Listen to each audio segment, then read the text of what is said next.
This show is sponsored by PowerfulWomenUSA.com, a place to be inspired by other women.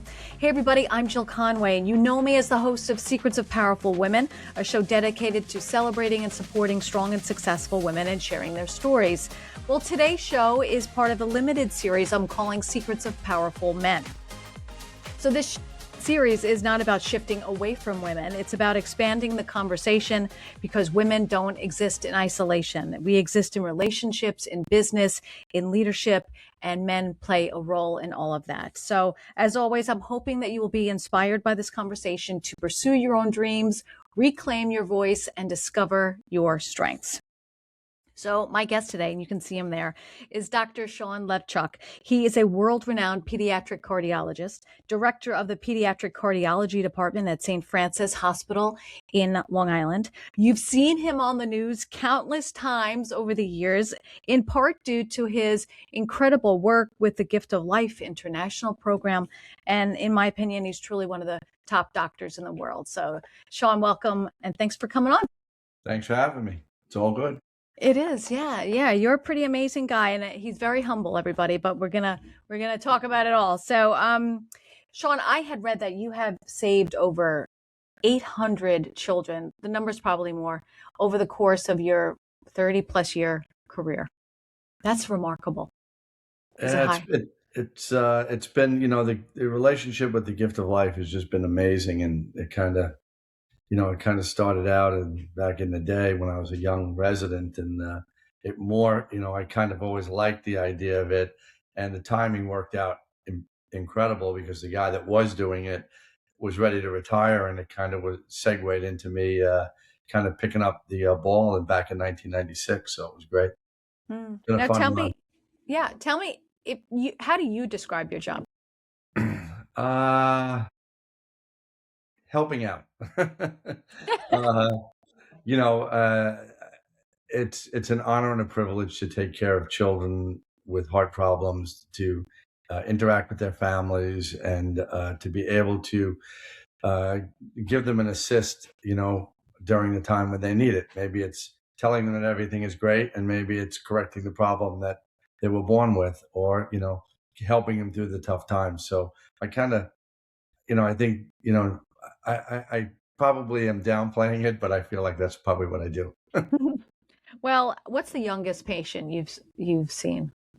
I see them right after birth and right up until, they get tired of my jokes and want to move on to an adult cardiologist. But so you help all these children, and how do you balance your home life with work life? Because I know you work very long hours sometimes and many days. It's challenging. It was a lot more challenging when I first came out here. My wife is not from this area. We met down when we were at the St. Christopher's Children's Hospital in Philly, and she was new to the area. And I'm the young guy in the group trying to carve my way in this, kind of already established world.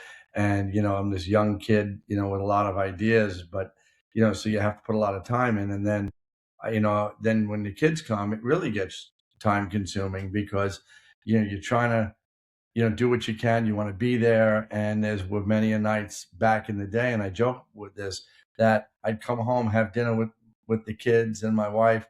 They'd go to bed and I'd go back out to work and come home at 2, 3 in the morning and wake up and do the same thing again. And then as the kids grew up and they got involved in sports and activities, those are very precious times because they go by so quickly. So I always felt that obligation to try and get there. And, I was a fixture at a lot of St. Anthony's, baseball games and tennis matches with the kids.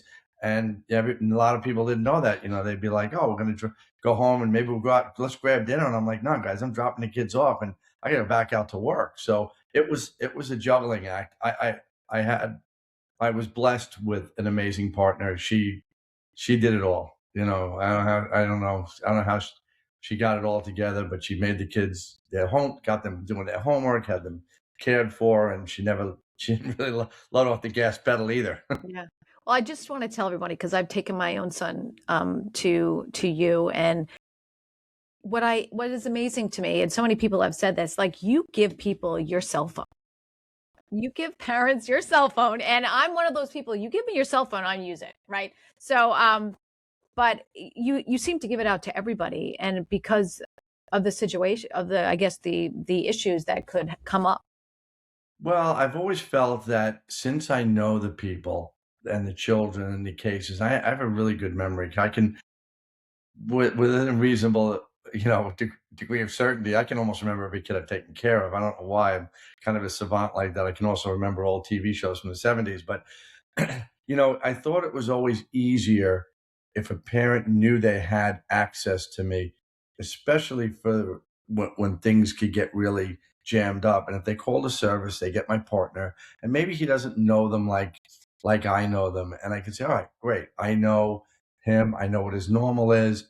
I'm not. He doesn't need to go to the emergency room. We can deal with this or whatever.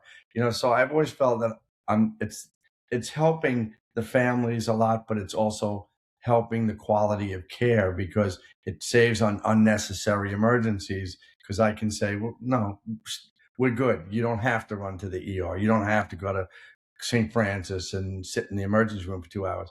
I got this. We're good. We're going to communicate every 10 minutes on the phone, and then I'll see you in the office in the morning. So it's kind of a double benefit. I think it benefits the patients, but it also, it benefits the parents because they know they've got me close. Yeah, yeah. Did you always want to be a doctor? Uh, yeah, but I apologize for that. That's okay. I He's grew up busy. You're in busy. Yeah, Nah, go ahead. I grew up in the Bronx, and my parents didn't graduate college. My father graduated high school. My mother didn't. And, I came from a long line of, municipal workers and everything like that. So I think when I first told my parents that's what I was going to do, everybody looked at me like, you're crazy. Like, we're bus drivers and we work for the sanitation and the parks department and everything. And, but, when we moved out to Long Island from the city, and when I was 13, immediately kind of the culture changed and you were surrounded.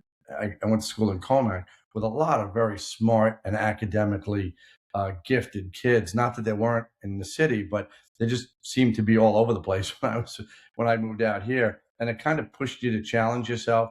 And where I went from the environment like, hey, let's just get through, to all of a sudden, no, we could really do some good stuff here. And I was fortunate. I had great high school teachers that really encouraged me and kind of got me, thinking in that line and that mentality. So I probably from the time I was in high school. Wow, wow. And I just want to say I grew up in Comac too, on Long Island. So, and that's how you landed on the Rosie O'Donnell show years ago, right? Yes. Are you the same grade as her? Yeah, we graduated the same time. She was a big personality back in the day, and I was a pretty shy kid. So we had parallel tracks through high school. She was very very popular and very social, and I was kind of more of this quiet kind of nerdy kid that played hockey. And you still play hockey. Yeah, I'll be on the ice in a couple of hours. Oh my gosh. And you said something to me when we saw each other socially. You said you still play with all the guys from. Yeah, I played in high school, and hockey wasn't a big sport back in the and not nearly what it is now. I mean, parents spend thousands and thousands of dollars. It's a different animal. But I played hockey when I was in uh, sixth grade, seventh grade, when I first moved to Long Island, and I played in travel in high school. But travel was nothing like it is now. We traveled to Westchester. That was the big travel trip, not to Chicago and LA, and where these parents are putting their kids on planes and everything. And then I played in college. I played 4 years of college, and a couple of buddies and I, when we were in college, we started skating at Dix Hills. It was an outdoor rink then, and one of the guys, my buddy Jimmy Mack, who I've played forever with, and another guy named Bobby Shank. These were my hockey buddies. They had said, hey, let's keep playing after college, and we started this Thursday night group, and I met you know so many of my closest friends. And here we are in 1985. We started this group, and here we are in 2026, and we're still going at it. We slowed down a lot. At the old days, there was the cooler of beer, and guys, everybody, sitting around in the locker room for 2 hours. Now it's a carbohydrate beverage and a replacement beverage. It's a sensible snack and we go to bed. We're in How? our 60s now. Nobody's and if we're on the ice any 1 minute past 10:30, we start to turn into pumpkins. Goodness. Oh my god. Well, you obviously don't need much sleep. Yeah, I'm good on 5 or 6. I used to be better. I used to be able to go 2, 3, but I can't do that anymore. How did you end up getting into, I know you said you want to be a doctor, but how did cardiology come into play?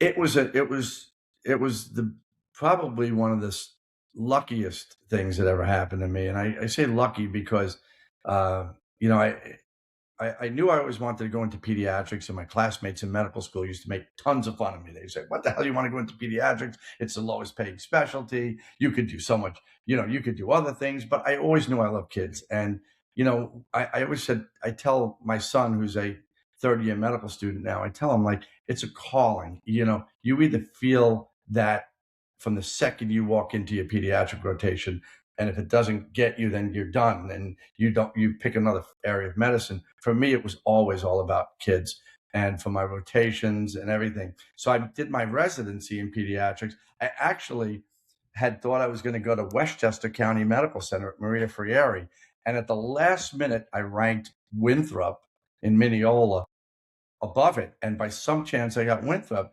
And when I went there, I met a gentleman, a doctor named Milton Reitman, and he was a pediatric cardiologist at St. Francis. And he was my mentor. He brought me back here in 1995 when I finished my fellowship. He just embodied everything that I wanted to be in a doctor. He had the personality. He was caring with his patients. This is before cell phones, so I don't think he wasn't. There was no cell phone to give out, but just the way he talked to patients and how much of his life he shared with his patients, and he kind of was. I was kind of like, that's the guy I want to be like, and he was my mentor. He still is. I still. This many years, he's retired 15 years. He's still my mentor. I still think about the things he taught me, and that's really I was fortunate. In fact, I applied for a fellowship in pediatric cardiology, and I go down and I go to interview, and I was, I said, "Oh my God, I don't have any letters of recommendation." The only one that got here in time was a letter from Dr. Reitman, and my future program director, looked at it, held it up, and said, "If this guy, who we all know, says you're a good guy, I don't think there's anything we have to worry about." And it was really kind of unique. Now they do it, you have to go to a match and all this other Yeah. stuff. It's a Yeah. lot more involved. But back then it was you went down, you talked, they got a feel for the kind of guy you were or person you were. And, usually within 2 or 3 days they called you. So I was, it just all the cards fell where they may, and it worked out perfect. Yeah. How important is having a mentor in medicine, but I think across the board in all industries? Do you think? I think it's really important. I've had, a few. I've had different people mentor me for different things. I affectionately call them my big brothers. And I've got, my I'm very close with Pat LaFontaine and Jim Johnson, who are guys that I've known for a long time and have done tremendous. I always tell I'm older than Pat, but he's mentored me, and Jimmy, has been an unbelievable big brother, and of course my own brother and my own sister have done that as well. But I think you need mentors for different areas of your life, and even now as I'm getting older, I've got a lot of friends that mentor me. My buddy Luke, who's younger than me, is who was there when I saw you last, and he's that type of guy. But everybody can mentor in different ways, and so I think for these young people coming out, you find a career mentor, but then you find the mentor who can help you with life and learn about relationships and different things. So I've been fortunate that I've had a lot of those in my career. When you work in a hospital, or do the doctors all get close? Do you form like a team, almost like a team, or no? Not really. During training, yes. During fellowship, you're really tight with them because you're there on top of them for so much. When you get out, it's really on you to make that happen. I mean, I'm kind of a social guy. I'm a guy, I hug people, and I'm always trying to chat up my colleagues. Some are receptive to it, some will kind of look the other way, and they see me walk down the hall. But so in training, you become incredibly close with the people. It's because it's really a very team effort. When you get out and as an attending, you have your own team, and sometimes it doesn't always involve other doctors. I'm pretty close with my partners in the practice, and obviously, the anesthesiologists when I do the cases, who are amazing guys, and I donate just as much of their time as I do. Hmm. What does a typical day look like for you? What time are you up? Uh, 5:30 a.m. Typical get up.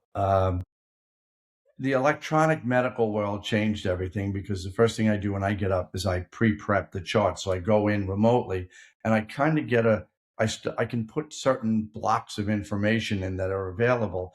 And, everybody says, well, it saves you time at the end of the day. But for me, I do it because it allows me to spend more time with the patient. So now I'm not sitting there worrying about playing catch up because I have 15 charts on my desk that I have to get out by the end of the day. So if I can upload some stuff that even if it's 5 minutes or 10 minutes a patient, that adds up, and it's good because then you can small talk with them. You can get to know them a little bit. And to me, that's what it's all about. So I start at 5:30, and usually 6:30, I'm done with that. I'll work out for a half hour, and then I'm on the road depending on where I go.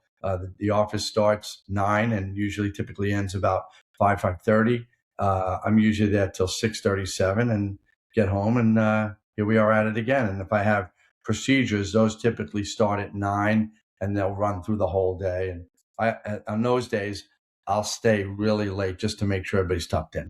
Wow. Wow. So talk about that. I mean, so well, I didn't know that. So any type of surgery, when you do a heart surgery, it's that long. It's a huge Well, part of the day. they're not, it's turnaround. It's sometimes, these are minimally invasive techniques to fix congenital heart defect. So, by no means are they quick cases, but, there's turnaround. And, anytime it's a kid, everything moves in probably a quarter of the time because, everything goes slow. So you have to get, just putting the IV in, you go slow because with children, you have to be very gentle. It's not, everything just takes that much longer. And there's always even though we've done this a million times, there's always a lot of anxiety on the part of the staff because it's a young child. And then talking to families, you want to make sure that I always laugh because there's one children's hospital that that we know of in this area, and patient went there, and she goes, and the mother goes, I never saw the doctor afterwards after the surgery. I just saw the kid, my son, and I'm like, yeah, not. We spend a lot of time with everybody, so yeah, it's time and it drags on.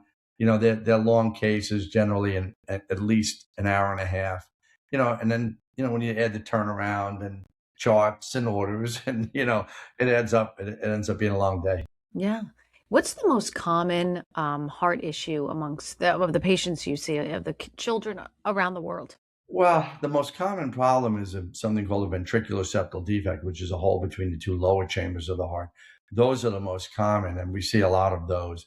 I think in an office setting like I'm in, it's unique because we also see kids that faint. We see kids that may feel funny heartbeats but don't have anything wrong with them.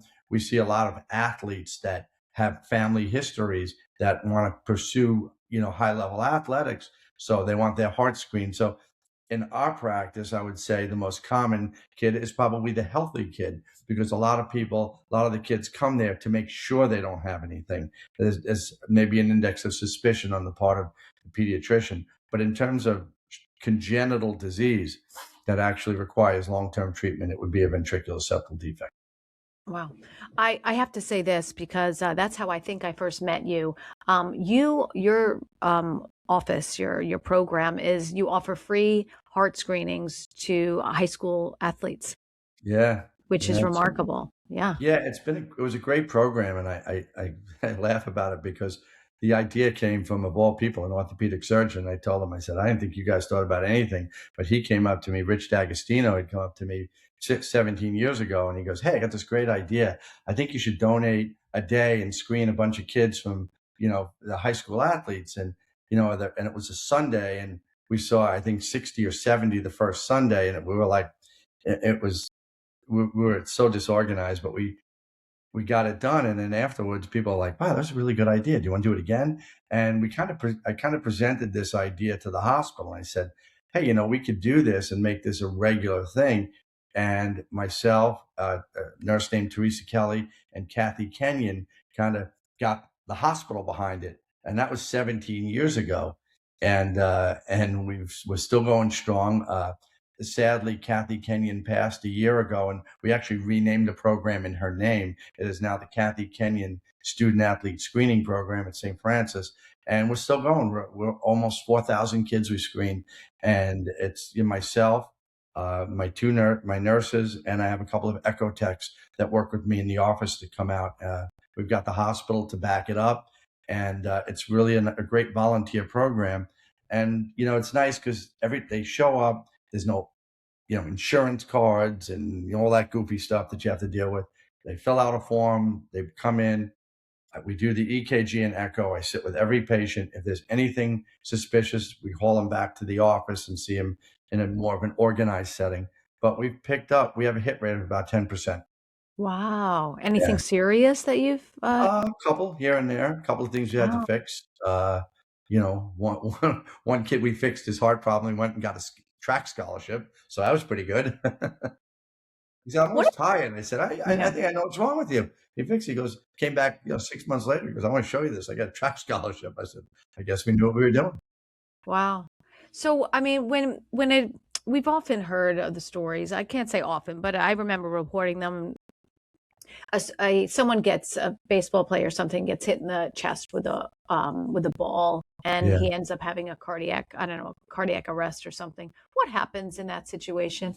What happens is it's something called commotio cordis. The ball hits the area over the heart at the perfect time of what we call electrical instability of the heart muscle. So the heart is a muscle, but it receives its electrical impulses from two batteries called a sinoatrial node and an atrioventricular node that kind of beat in synchrony.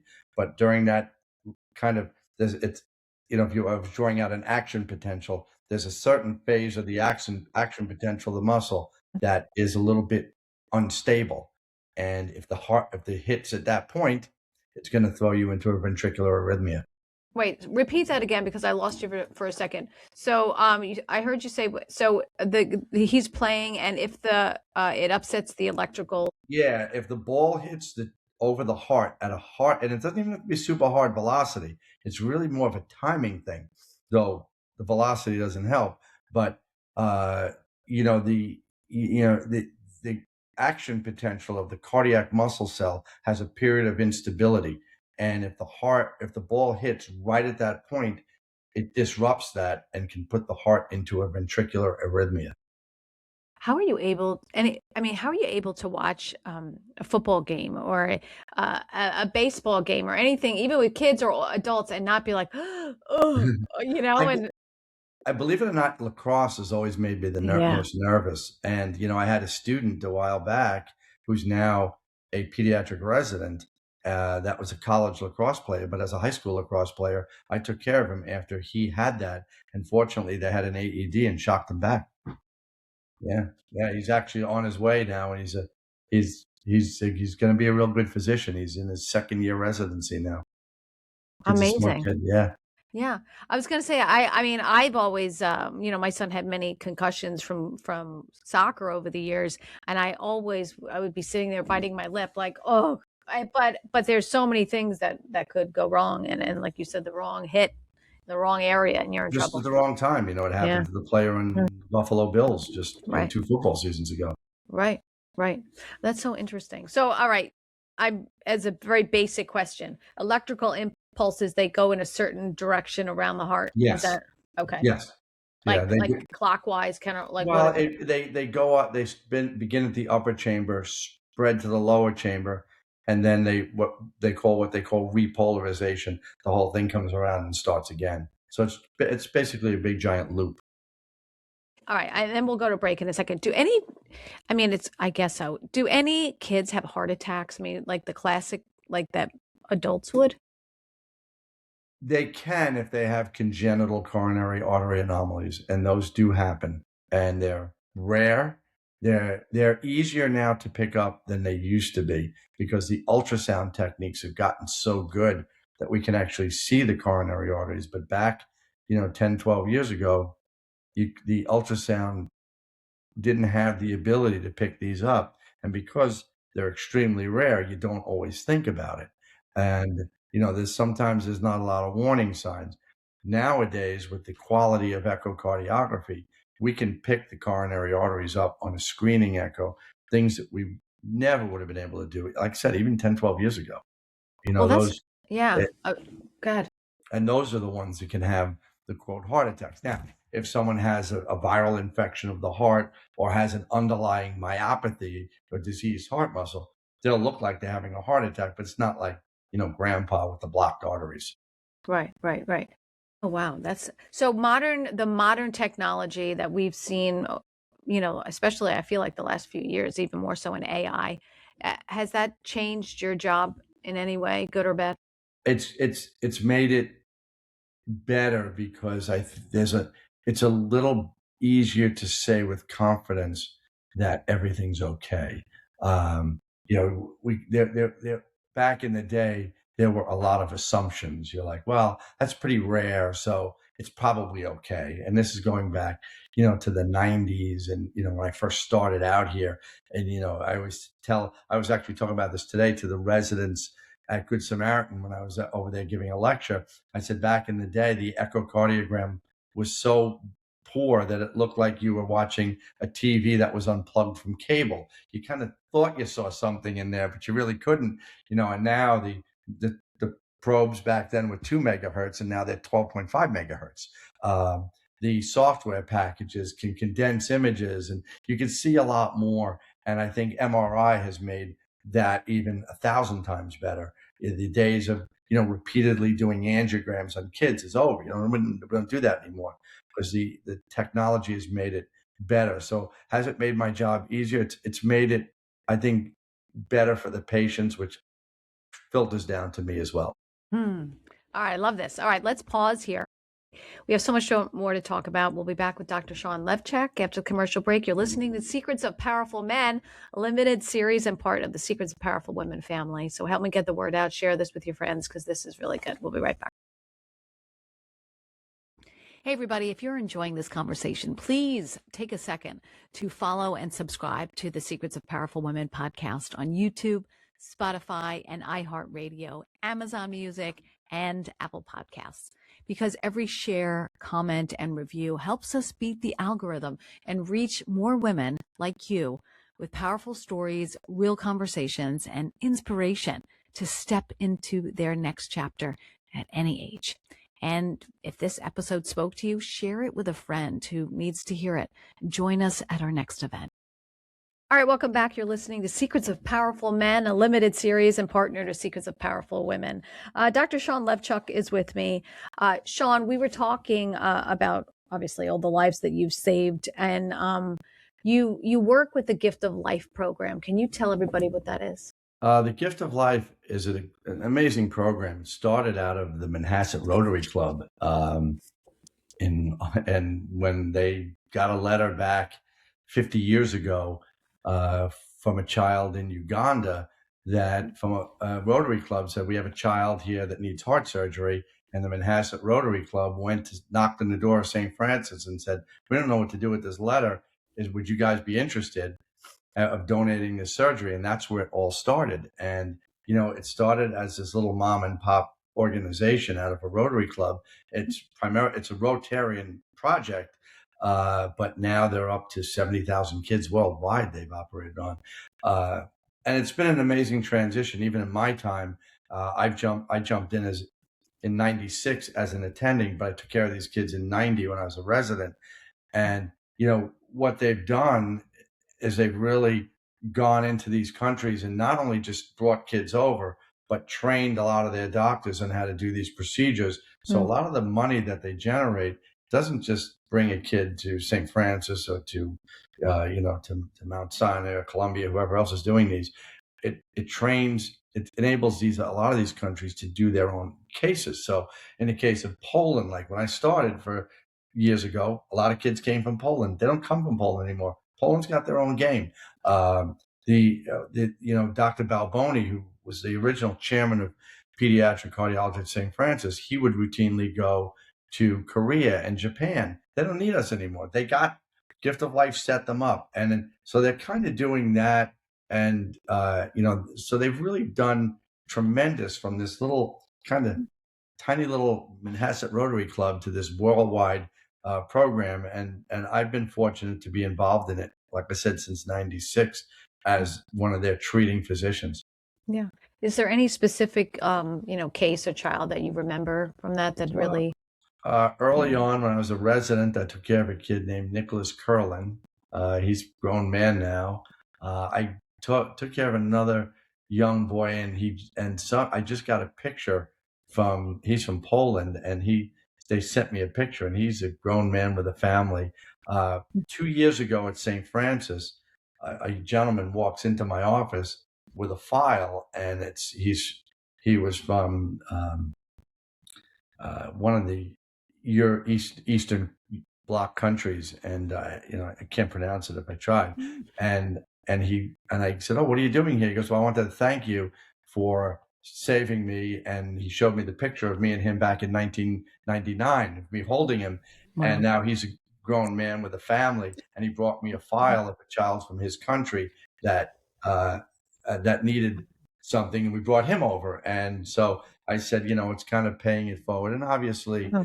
uh, we took care of the little of Paulina from the Ukraine in the middle of the beginning of that Mhm. war, which was kind of amazing to get her out of the country.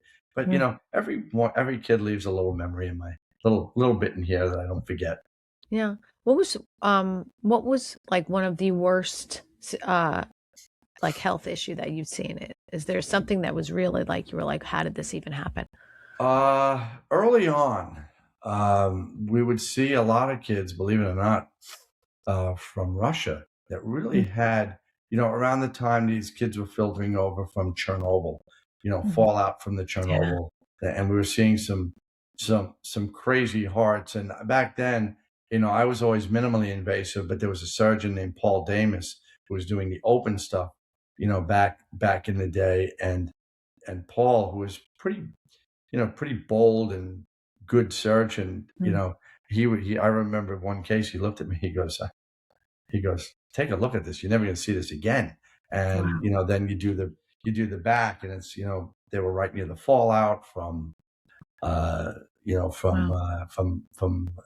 Chernobyl. So there were a lot of crazy things then, and we've had, like I said, some real memorable ones. I've Mm. always kind of thought that we helped, and one kid we took care of. He was adopted by an American family. He was from an orphanage, so I kind of like we saved his life twice. We fixed the heart problem, and then he was living in an orphanage and up near the Arctic Circle in Murmansk, which was no place for a kid to live in an orphanage. And there, when you're 14, they put you out in the street. And he was 4, and a Mm. family from this area, from East Rockaway, adopted him. Oh, wow. Yeah. That's very nice. That's Yeah, amazing. we should have Yeah. been we should have been in jail, because I think we could, we held him as long as we needed to in this country Yeah. just to get the paperwork done. So it was kind of a crazy time. Yeah. I always envisioned the Russian secret police coming to get me and take me away, but Right. it all worked out. He's a wonderful young man, and I hear from him from time to time. You always talk about, or I always hear about people talking about what COVID and possibly the COVID vaccine has how it has affected hearts, myocardosis and things like that. Have you seen anything like that? We saw a lot right around, I always say day zero, which is March 13th, Mm. 2020, when everything kind of just Yeah. exploded. In that immediate time afterwards, we saw a lot of kids with with COVID myocarditis. Then the vaccine came out, and there were kids that were getting these transient little Yeah. blips, and the vaccine associated stuff was never really all that. We saw a couple that they'd have a transient bump in their enzymes, and they get better very quickly. But during the heat of COVID, we did have our share, and it was kind of a crazy time because uh, for better or for worse, and everybody was getting sick, and a lot of pediatric cardiologists in this area were going down, and with illness, and for some reason, like Forrest Gump with the shrimp boat, we were nobody got sick in our practice, so we're going to all the hospitals we don't normally go to. Wow. Well, you're doing something right then. I think you're doing something right. I do want to ask you other questions because I know. So we talk about a lot on the show, and this is we had this conversation ourselves about women and menopause, and you're very open about how we should be having more of this conversation, but also about how relationships are affected by it and what men the confusion men feel about it. So, what do you think about what men are trying to deal with in that situation? I think men need to be educated. Um, they need to understand that, and I have had none of my friends ask me about this, and if they did, I'd be happy to educate them. But I think the biggest thing they need to understand is that this is not a personal attack on them. Mm. This is, you almost have to look at it as, you just, and I try and put everything into a sports analogy. I said, here you are, you're playing around of golf with a golf ball, and all of a sudden somebody gives you a rock. It's a radical change Mm. that women go through, whereas men, we kind of ease off the hormones a little bit over the course of our life, and it's okay because we adjust and your body adjusts and you figure out what you can and can't eat and what your energy levels are. But Mhm. women, it's kind of like, they're cruising along at 85 miles an hour, and all of a sudden there's a brick wall there. Yeah. And, I think a lot of men take it personally, which they shouldn't. I Mhm. think a lot of men need to have an understanding that, this is part that I've always looked at it, and then people would tell you, I said, this is the reward for having a family. This is what you pay for. You have a family. Your wife had has the ability to have children. You have that. Now that process is winding down. It's winding down quickly. You just have to understand it's all good. On the other side, it's going to get there. And it's not. She hasn't found somebody else. She's not walking, looking through Tinder or whatever these stupid things are. Mhm. She's going through a lot of physiologic changes, and Mm. a lot of that's very frustrating for for women, for one, and for number two, there's just such a physiologic component that we as men can't appreciate. Right. And no And one talks about it. nobody, they don't even talk about it in medical school. It's kind of Mm. glossed over, like, oh, Yeah. women and estrogens turn off and then they can't have babies anymore. All right, Right. done. Right. Topic over, close the book, done. Right. Right. I And know. I think that's why I've always been so enamored with you and your programs, because I said you really do a lot to get it out there. And I do think more men should become aware of that and understand that it'll be a lot easier for women if it's a team effort. Yeah.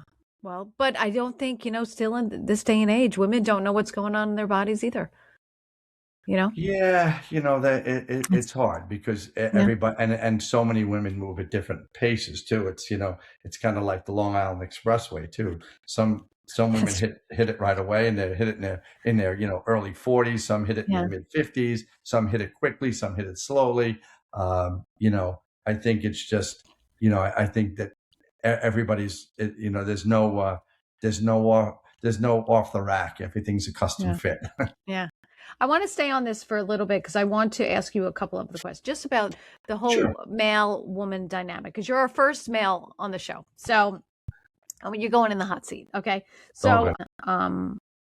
what do you think more women misunderstand about men? Or is there? Uh, I'm I stumping you. think I think they understand a lot more than we all give them credit for. They Yeah. know we tend to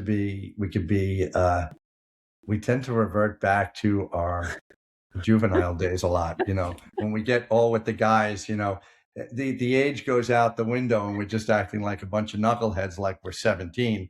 And but I think they, for the most part, especially women that have been around men a long time, I think they probably get most of what we're all Yeah. about. I mean, guys are very single dimensional. The TV works, there's food, you hang out with the guys, it's all good. Yeah. It Yeah. doesn't take a lot. I think women should probably realize that most guys are pretty content with, very little. Right. Right.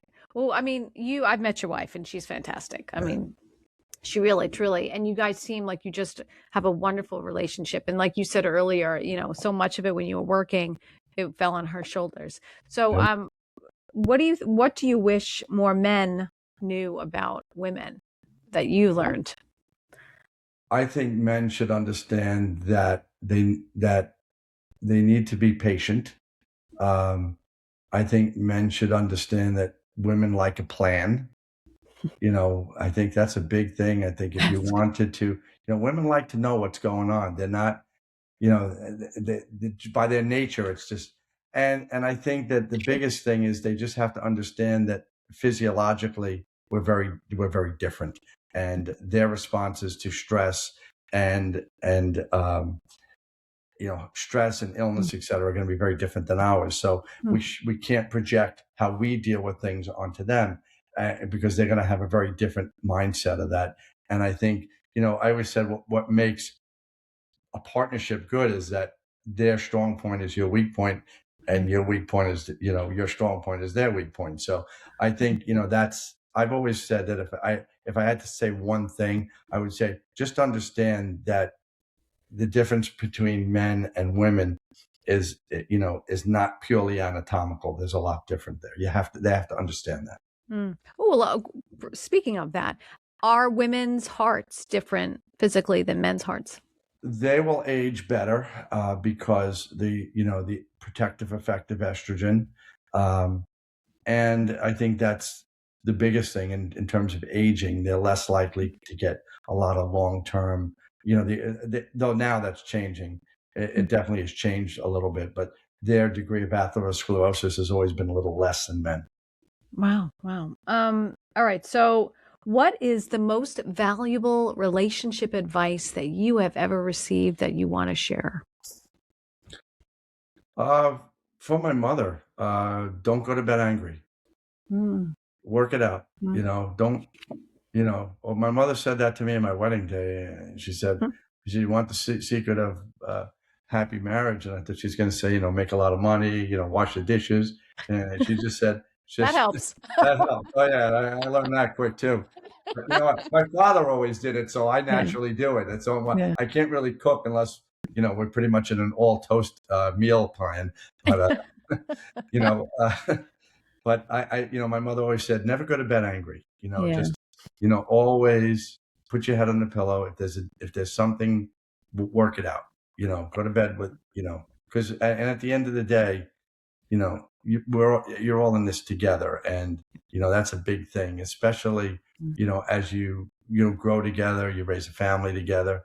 Everybody's going to have their ups and downs, but I think not going to bed angry and just always looking at that big picture. And I think that's a big thing. I think I worry about the young kids of today because they don't seem to go through the same courtship rituals that we did. We dated, you met the parents, there was, you plan things, weeks ahead because you didn't have a computer, you didn't have a cell phone. You sat there on the house phone and did everything. And I think that builds a lot of, it builds the relationship. And, again, I think that my wife and I were newlyweds, we had a TV and a phone, a house phone. We didn't have cell phones. There were no computers, laptops. We sat down and, we talked every night. That was what we did. Yeah. Now there's, Yeah. you go by a dinner table. I was out the other night and Yeah. go by the dinner table, and everybody's like Yeah. this on their phones. I know. Um, But the one advice my mother said, don't go to bed angry. Yeah, that's good. That's good. So I wanted to talk, and I told you I was going to ask this question. But as a doctor, are you a spiritual person? Very much so. Yeah. How so? Like how? Uh,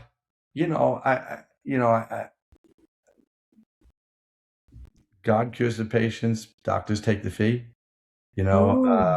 I've always put a lot of, I've always, you know, I think probably my friends would laugh and they said, he doesn't go to church every Sunday. I said, no, I don't.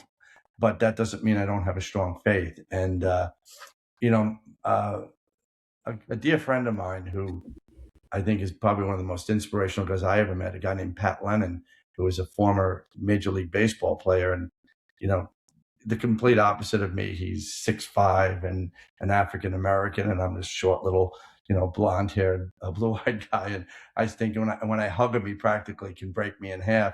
But he has a tremendous faith, and he shares a lot of it with me. And there are times we'll text each other or call each other, and he's given me a whole new appreciation for what all that's about. But I've always had it. I grew up, you know, I've always I've always kind of I always kind of have my pregame ritual where I say that little prayer before the day starts and hope Mhm. that all goes well. Yeah. Especially, and the case is always, I said I think the nurses look down before I start, and I'm kind Mm. of mumbling something. That's what I'm mumbling. Like, just Yeah. get me through, you Yeah. know, be on my shoulder, because yeah, it's a big part of that. Yeah. Well, how do you handle then? Because I've always wondered, and every doctor is different, but how I guess your faith has to come into play when if you by chance happen to lose a patient, which is got to be devastating. Uh, yes, it is, and happily, in 2026, it doesn't happen as much as it did in 1995. Mm. Um, the skill set, the um, advanced diagnostic techniques, the lack of ambush, which you would frequently get years ago before fetal echocardiograms and all that. You get these kids, and you'd be like, here it's 5 in the morning, and now you're trying to sort this out, and all Mm. that. That doesn't happen as much anymore because you kind of know what's coming. Yeah. Um, it the first time it happened to me was a little boy at St. Francis, and I just remember Milt Reitman, my mentor, calling my newlywed wife up and said, "Sean's going to be home, and he's going to be a mess tonight." And so, and it's, you know, y- listen, if you don't take it personally and go home and you don't go through all that grieving process, you probably shouldn't be taking care of kids. I think, listen, there are times where I've had to turn away from patients just because of how sick they are. And that makes me upset. And, I have had kids with different kinds of heart issues that I've just Mm. watched. Their spirit is tremendous. And I get choked up when I think about it, because I know what a lot of times what their future is going to be, and that's Mm. almost just as hard, because Mm. they have this tremendous will to live, and they want to, enjoy everything. But you're sitting there going, "Oh boy, what I know what's coming. Mm. I know what medicine can do and can't do." And there's a couple of lesions like that. Typically though, it becomes a group thing too, because you grieve with the family, because you become so much part of the family. If I'm doing my job right, Mm. and sharing my cell phone and being part of the family. So when something like that happens, it's, you know, you grieve just like the family does. Yeah. Yeah. Wow. Um, do you well, you don't distance yourself. There are some doctors who I feel like probably as a protective mechanism and kind of get a little cold or old business, but you're not like that. I try not to be. I think that's, sometimes it's a mutual distance, and the families will do everything they can just to kind of put what happened and the caregivers for their children out of their mind. And Yeah. then some don't. Some will come and, we'll talk and we'll sit, and, we'll still talk, to this day, years later. and I'll still hear from them. And you still feel part of their family. But a lot of families want to move on, I found, and Yeah. they sit there and they go, all right, well, I can't have any reminders of that, so I'm not going to associate with the team that took care of my child. But on the flip side, and I was talking to the strangely enough the girls today in my office about this. So in 1993, as a 1992, as a cardiology fellow in Philadelphia, I met a little boy named Josh, and Josh had a horrendous heart problem by those standards. Today would have been a little more manageable. And Josh's family and I became very, very close. Josh's older sister had a heart problem.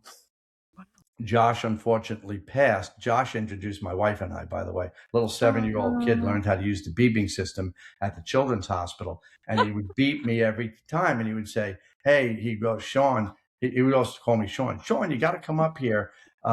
And I'd run up there, and I keep running into this cute blonde dietitian who was the transplant dietitian.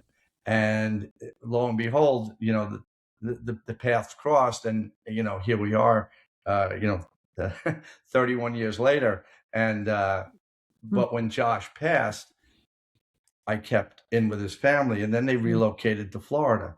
Well, the crazy part of the story, and I don't want to take up too much of your time, is that in January of this year, Beth, his older sister, reached out to me and said, she found me through Facebook or Messenger or something, and she's like, I need your help.